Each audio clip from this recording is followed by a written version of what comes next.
The salaries would be increased to a 1.1 million max salary. These details do not matter. This does not matter. The league average would go closer to the 500,000 range. 4 hours later, Alexa Filippo, she went on ESPN and she was like, well, the players still aren't happy. Imagine being offered a 400% raise at your job, a jump from a modest salary to over $1 million a year, and looking your boss dead in the eye and saying no. That is exactly what just happened in the WNBA, and it has sent shockwaves through the entire sports world. If you guys remember, the maximum salary in the WNBA was around $220,000. On paper, it looks like greed. It looks like ungrateful players turning their noses up at a historic, life-changing offer. But if you scratch just 1 inch below the surface, you realize this wasn't an offer. It was a trap. We are watching a high-stakes game of poker between the WNBA owners and the players, and for the first time in history, the league is blinking. The headline you saw everywhere was simple. WNBA offers players $1.1 million salaries. It was designed to make you think the problem was solved. It was designed to make the players look like villains if they said no. And the reason why reveals a scandal that goes much deeper than a paycheck. It exposes a league terrified of its own future, a shadowy rival organization waiting in the wings, and a countdown clock that is days away from blowing up the entire 2026 season. Let's get straight into the numbers because the league office pulled a masterful PR stunt here. About 72 hours ago, reports leaked conveniently that the WNBA had placed a monumental offer on the table, a $1.1 million maximum salary, a league average of $500,000, a minimum of $220,000. If you're a casual fan, you see those numbers and think, finally, they're getting paid like pros. But that's exactly what they wanted you to think. Here is the dirty little secret they didn't put in the press release, that $1.1 million is a ghost number. According to reports from insiders like Front Office Sports, that 7-figure salary is not the base pay. The base pay is significantly lower, hovering around the $850,000 mark. To actually see that $1.1 million, a player would have to hit a series of complex, aggressive, and potentially impossible incentives. We're talking about bonuses tied to league revenue targets, individual awards, and championships, things that 99% of the league will never see. It's the classic corporate carrot on a stick. The league is saying, hey, you could make $1 million, while knowing full well the math is set up so almost no one actually does. It's a way to grab the headline without writing the check. And the players saw right through it. They realized that accepting this deal would be signing away their leverage for a number that only exists in a fantasy scenario. This wasn't a negotiation, it was a PR move to turn the fans against the players. The reaction from the Players Association was immediate and savage. They didn't just say no, they insulted the offer. Sources close to the union described the proposal as putting lipstick on a pig. That phrase tells you everything you need to know about the level of trust between these two sides right now. It is non-existent. Why are they so angry? Because for years, the WNBA players have suspected that the league is cooking the books. The players are demanding a revenue share model. Specifically, they want 50% of the revenue, just like the NBA players get. If the league makes $100 million, the players get $50 million. Simple, fair, transparent. But the WNBA owners are fighting tooth and nail to avoid this. Instead, they want to offer fixed increases. Why? Because if you offer a fixed salary and then the league explodes in popularity and makes billions, the owners keep all that extra profit. The players are looking at the sold-out arenas, they are looking at the merch flying off the shelves, and they are saying, we know you're hiding money. By offering this confusing, incentive-laden $1.1 million deal, the league essentially confirmed the players' fears. They aren't trying to partner with the players, they are trying to buy them off cheap before the real money starts rolling in. You cannot talk about this collapse without talking about the Caitlin Clark factor. She is the elephant in the room that the owners are trying desperately to ignore at the negotiating table. The WNBA just signed a media rights deal worth $2.2 billion. That is billion with a B. That money kicks in very soon, and it is going to fundamentally change the economics of women's basketball. The owners know this. They know that in 3 years, a $1.1 million salary might look like pocket change compared to the revenue Caitlin Clark, Angel Reese, and the new generation are generating.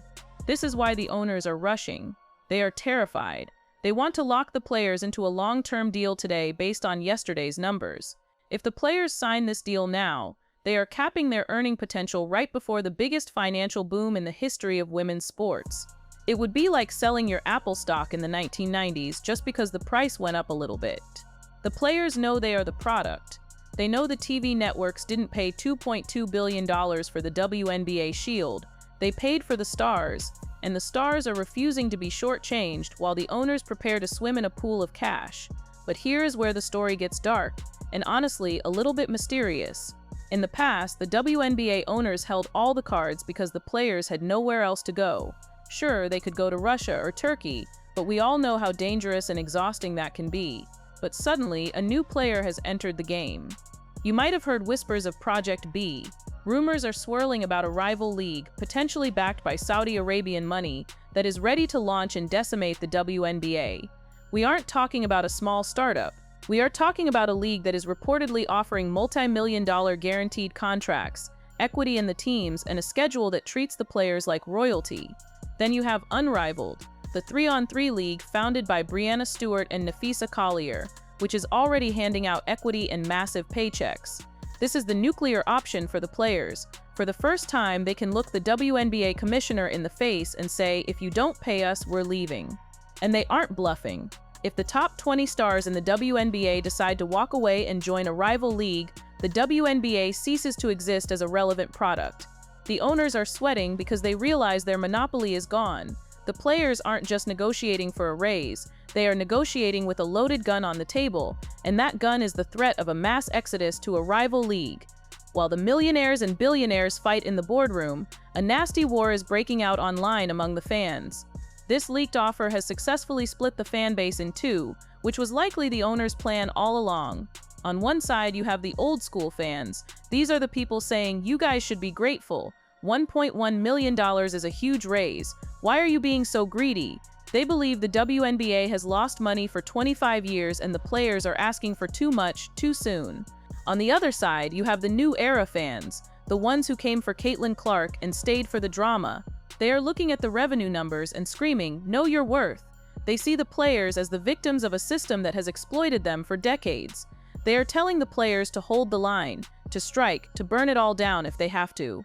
This divide is dangerous. If the fans turn on the players, the union loses leverage. The league is counting on the public getting tired of the drama. They are banking on you, the viewer, saying, I don't care about the CBA, just play basketball. And frankly, it's starting to work. People are starting to tune out. The longer this drags on, the less sympathy the public has. It's a battle for the soul of the fan base, and right now, nobody is winning. So, what happens if they don't sign? The extended deadline is November 30th. That is just days away. If a deal isn't reached, we are staring down the barrel of a lockout. And let's be clear about what a lockout means. It doesn't just mean no games. It means the facilities lock their doors. It means no contact between coaches and players. It means the entire momentum of the Caitlin Clark era comes to a screeching, grinding halt. And here is the tragedy. Caitlin Clark will be fine. Breanna Stewart will be fine. They have millions in endorsements. But the players who will truly suffer are the mid-tier athletes, the ones fighting for roster spots, the ones living paycheck to paycheck. A lockout destroys them. It destroys the bench players, the rookies, the grinders. The WNBA is playing a dangerous game of chicken. If they lock out the players for the 2026 season, they risk killing the golden goose right when it started laying eggs. Fans have short attention spans. If there is no WNBA season next year, do those millions of new fans come back in 2027? Or do they move on to college basketball, or the NWSL, or just forget about it entirely? The history of sports tells us that lockouts take years to recover from.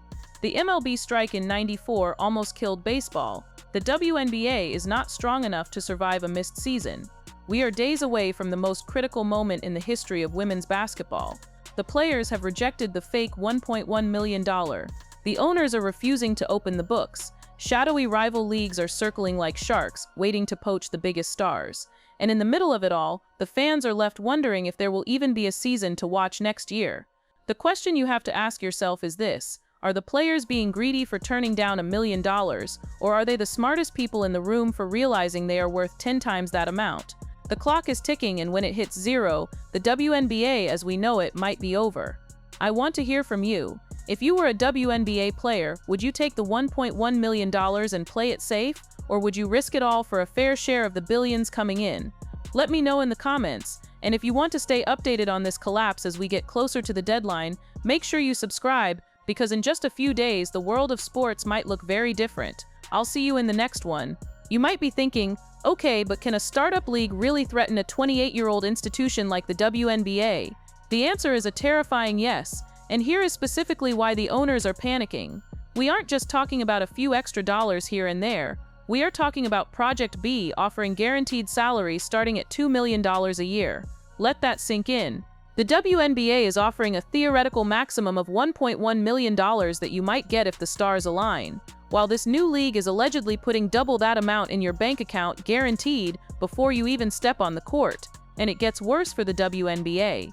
Nneka Ogwumike, the president of the Players Association, the actual woman leading the negotiations against the WNBA, has already signed with Project B. That is not just a business move, that is a declaration of war. When the head of your union has already secured a lifeboat, it tells the rank-and-file players, you don't have to be afraid of the WNBA owners anymore.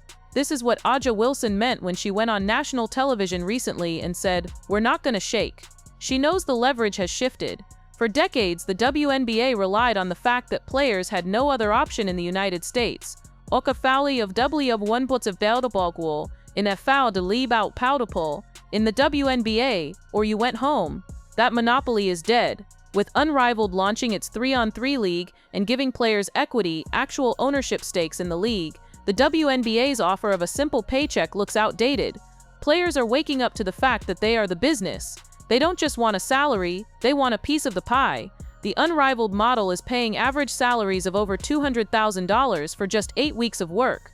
Compare that to the WNBA grinding your body down for 40 games plus playoffs for a base salary of $80,000. The math just doesn't make sense anymore, and the players know it. But there is a darker side to this standoff that we have to talk about, and it's the mid-tier nightmare. While Aja Wilson and Breanna Stewart are playing 4D chess with millions of dollars, the players who fill out the rosters, the 7th, 8th, and 9th women in the rotation, are staring at financial ruin. A lockout doesn't just mean missed games, it means missed rent payments. Most WNBA players do not have massive Nike deals. They rely on that bi-weekly paycheck to pay their mortgages and feed their families. If the league locks the doors on December 1st, those checks stop coming immediately. The union is banking on solidarity, but the owners are banking on desperation. They know that if they starve the players out for 2 or 3 months, the players on the bottom half of the roster might start pressuring the stars to take a deal. It is a brutal, cynical tactic, but it is straight out of the corporate playbook. The owners are betting that the players will crack before their bank accounts do. But this time feels different. The anger is palpable. You hear it in the interviews, you see it in the tweets. The players feel disrespected by the lipstick on a pig offer. They feel like the league is trying to trick them into signing a bad deal right before the TV money explodes. If this lockout happens, it won't just be a pause, it will be a hard reset on the momentum of women's sports. Imagine the 2026 season, the season that was supposed to capitalize on the Caitlin Clark phenomenon, being erased from history. No games, no highlights, no jersey sales, just empty arenas and lawyers arguing in boardrooms.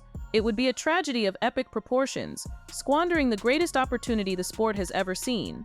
The owners have 9 days to realize that they aren't just negotiating a contract, they are holding the future of the sport in their hands. And right now, it looks like they might be willing to drop it.